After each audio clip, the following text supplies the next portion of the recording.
ನಮಸ್ಕಾರ ಸ್ನೇಹಿತರೆ, ಇವತ್ತಿನ ಈ ವಿಡಿಯೋದಲ್ಲಿ ರೇಷನ್ ಕಾರ್ಡ್ ಬಗ್ಗೆ ಒಂದು ಬಿಗ್ ಅಪ್ಡೇಟ್ ಬಂದಿದೆ ಅಂತ ಹೇಳ್ಬಹುದು. ಅದು ಏನು ಅಂತ ಕೇಳಿದ್ರೆ, ಅನರ್ಹ ಫಲಾನುಭವಿಗಳನ್ನ ಪಡಿತರ ವ್ಯವಸ್ಥೆಯಿಂದ ಹೊರಗಿಟ್ಟು ಅರ್ಹರಿಗೆ ಮಾತ್ರ ರೇಷನ್ ತಲುಪಿಸುವ ಉದ್ದೇಶದಿಂದ ಸರ್ಕಾರ ಇದೀಗ ಈ KYC ಪ್ರಕ್ರಿಯೆಯನ್ನ ಕಡ್ಡಾಯಗೊಳಿಸಿದೆ. ಈ KYC ಮಾಡಿಸಿದ್ರೆ ಮುಂದೆ ನಿಮ್ಮ ಪಡಿತರ ಸೌಲಭ್ಯಕ್ಕೆ ತೊಂದರೆಯಾಗುವ ಸಾಧ್ಯತೆ ಇದೆ. ಆದ್ರೆ ಇದಕ್ಕಾಗಿ ಮುಂದೆ ನ್ಯಾಯಬೆಲೆ ಅಂಗಡಿಯ ಮುಂದೆ ಸಾಲು ಸರ್ತಿಯಲ್ಲಿ ಗಂಟೆಗಟ್ಟಲೆ ನಿಲ್ಬೇಕಿಲ್ಲ. ಎಲ್ಲಾ ಸಮಸ್ಯೆಯನ್ನ ಬಗೆಹರಿಸಲು ಮನೆಯಲ್ಲೇ ಕುಳಿತು ಮೊಬೈಲ್ ಮೂಲಕ ಈ KYC ಮಾಡಿಕೊಳ್ಳಬಹುದು. ಅದು ಕೇವಲ ಕೆಲವೇ ನಿಮಿಷಗಳಲ್ಲಿ ಮಾಡಿಕೊಳ್ಳಬಹುದು. ಹೌದು ಸ್ನೇಹಿತರೆ, ಮನೆಯಲ್ಲೇ ಕುಳಿತು ನಿಮ್ಮ ಮೊಬೈಲ್ ನಲ್ಲಿ ಈ KYC ಮಾಡೋದು ಹೇಗೆ, ಇದು ಬೇರೆ ಎಲ್ಲಿಯಾದ್ರೂ ಮಾಡಿಸೋಕೆ ಬರಲ್ವಾ ಅಂತ ಕೇಳುವವರಿಗೆ ಸಂಪೂರ್ಣವಾದ ಮಾಹಿತಿಯನ್ನ ಈ ವಿಡಿಯೋದಲ್ಲಿ ನೀಡ್ತೇನೆ. ಅದಕ್ಕಿಂತ ಮುಂಚೆ ನೀವೇನು ನಮ್ಮ ಚಾನಲ್ಗೆ ಸಬ್ಸ್ಕ್ರೈಬ್ ಆಗಿಲ್ಲ ಅಂದ್ರೆ ದಯವಿಟ್ಟು ಸಬ್ಸ್ಕ್ರೈಬ್ ಮಾಡ್ಕೊಳ್ಳಿ. ಪಕ್ಕದಲ್ಲಿರೋ ಬೆಲ್ ಐಕಾನ್ ಪ್ರೆಸ್ ಮಾಡಿ. ಇದರಿಂದ ನಾನ್ ಮಾಡೋ ಪ್ರತಿಯೊಂದು ಹೊಸ ವಿಡಿಯೋಗಳು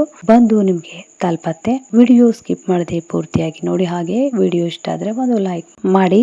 ಕುಟುಂಬದ ಸದಸ್ಯರ ಆಧಾರ್ ಕಾರ್ಡ್ ಹಾಗೂ ರೇಷನ್ ಕಾರ್ಡ್ ಹಾಗೂ ಆಧಾರ್ಗೆ ಲಿಂಕ್ ಆಗಿರುವ ಮೊಬೈಲ್ ನಂಬರ್ ಇರಬೇಕು. ಯಾಕಂದ್ರೆ ಇದಕ್ಕೆ ಮುಖ್ಯ ಆಗಿರುವುದು OTP ಮುಖಾಂತರ ಈ KYC ಮಾಡಲಾಗುತ್ತದೆ.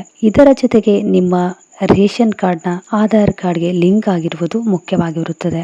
ನಿಮ್ಮ ರೇಷನ್ ಕಾರ್ಡ್ಗೆ ಆಧಾರ್ ಲಿಂಕ್ ಆಗಿಲ್ಲ ಅಂದ್ರೆ ನ್ಯಾಯಬೆಲೆ ಅಂಗಡಿ ಅಥವಾ ಸಂಬಂಧಪಟ್ಟ ಕಚೇರಿಯಲ್ಲಿ ಸಂಪರ್ಕಿಸಿ ಆಧಾರ್ ಲಿಂಕ್ ಮಾಡಿಸಿಕೊಳ್ಬಹುದು. ಅವಾಗ ಮೊಬೈಲ್ ಮೂಲಕ ಈ KYC ಮಾಡಬಹುದು. ಮೊದಲಿಗೆ ನಿಮ್ಮ ಆಂಡ್ರಾಯ್ಡ್ ಫೋನ್ ನ ಗೂಗಲ್ ಪ್ಲೇ ಸ್ಟೋರ್ಗೆ ಹೋಗಿ ಮೇರಾ ಈ KYC ಹಾಗೂ ಆಧಾರ್ ಫೇಸ್ ID ಆಪ್ ಗಳನ್ನ ಇನ್ಸ್ಟಾಲ್ ಮಾಡ್ಕೊಳ್ಳಿ.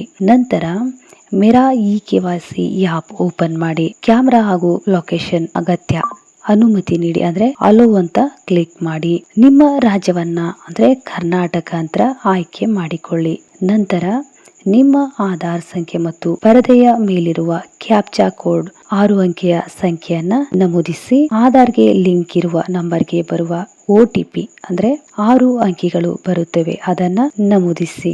OTP ವೆರಿಫಿಕೇಶನ್ ಆದ ನಂತರ ನಿಮ್ಮ ಹೆಸರು, ಜಿಲ್ಲೆ ಸೇರಿದಂತೆ ವೈಯಕ್ತಿಕ ಮಾಹಿತಿಯನ್ನ ನೀಡಿ.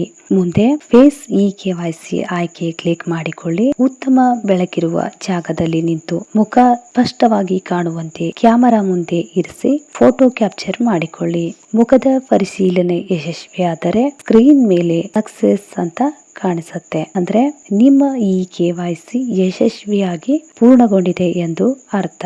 ಈಗಾಗಲೇ ಈ KYC ಮಾಡಿದ್ದೀರಾ, ಅದು ಯಶಸ್ವಿಯಾಗಿದೆ ಎಂದು ಮೇರಾ ಈ KYC ಆಪ್ ನಲ್ಲಿ ಪರಿಶೀಲಿಸಬಹುದು. ನಿಮ್ಮ ಹೆಸರಿನ ಮುಂದೆ ಸ್ಟೇಟಸ್ Y ಇದ್ದರೆ ಈ KYC ಪೂರ್ಣಗೊಂಡಿದೆ ಎಂದು ಅರ್ಥ. ಸ್ಟೇಟಸ್ N ಇದ್ದರೆ ಅದು ಈ KYC ಪೂರ್ಣಗೊಂಡಿಲ್ಲ ಎಂದು ಅರ್ಥ. ಇನ್ನು one nation one ration card ಎಂದರೆ ONORC ಯೋಜನೆಯಡಿ ದೇಶದ ಯಾವುದೇ ಭಾಗದಲ್ಲಿ ಪಡಿತರ ಪಡೆಯಲು ಈ KYC ಪ್ರಕ್ರಿಯೆ ಮಹತ್ವದಾಗಿದೆ. ಇನ್ನು ಯಾಕೆ ತಡ, ಕೊನೆಯವರೆಗೂ ಕಾಯ್ದೆ, ಬೇಗನೆ ನಿಮ್ಮ ಈ KYC ಪೂರ್ಣಗೊಳಿಸುವುದು ಉತ್ತಮ.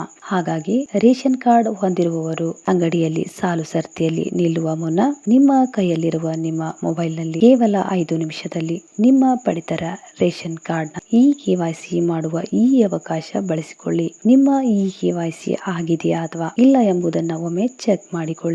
ನೋಡಿ ಸ್ನೇಹಿತರೆ, ಯಾರು ಇನ್ನು ಈ KYC ಮಾಡಿಲ್ಲ ದಯವಿಟ್ಟು ಮಾಡಿಕೊಂಡು ನಿಮ್ಮ ರೇಷನ್ ಕಾರ್ಡ್ ನ ಪಡಿತರ ಪಡೆಯುವ ಅವಕಾಶ ಉಳಿಸಿಕೊಳ್ಳಿ. ಈ ವಿಡಿಯೋ ಏನಾದ್ರೂ ನಿಮ್ಗೆ ಯೂಸ್ಫುಲ್ ಅನ್ಸಿದ್ರೆ ದಯವಿಟ್ಟು ಒಂದು ಲೈಕ್ ಮಾಡಿ. ಹಾಗೆ ಚಾನಲ್ಗೆ ಯಾರು ಸಬ್ಸ್ಕ್ರೈಬ್ ಆಗಿಲ್ಲ ದಯವಿಟ್ಟು ಸಬ್ಸ್ಕ್ರೈಬ್ ಮಾಡಿಕೊಂಡು ವಿಡಿಯೋಗಳನ್ನ ನೋಡಿ.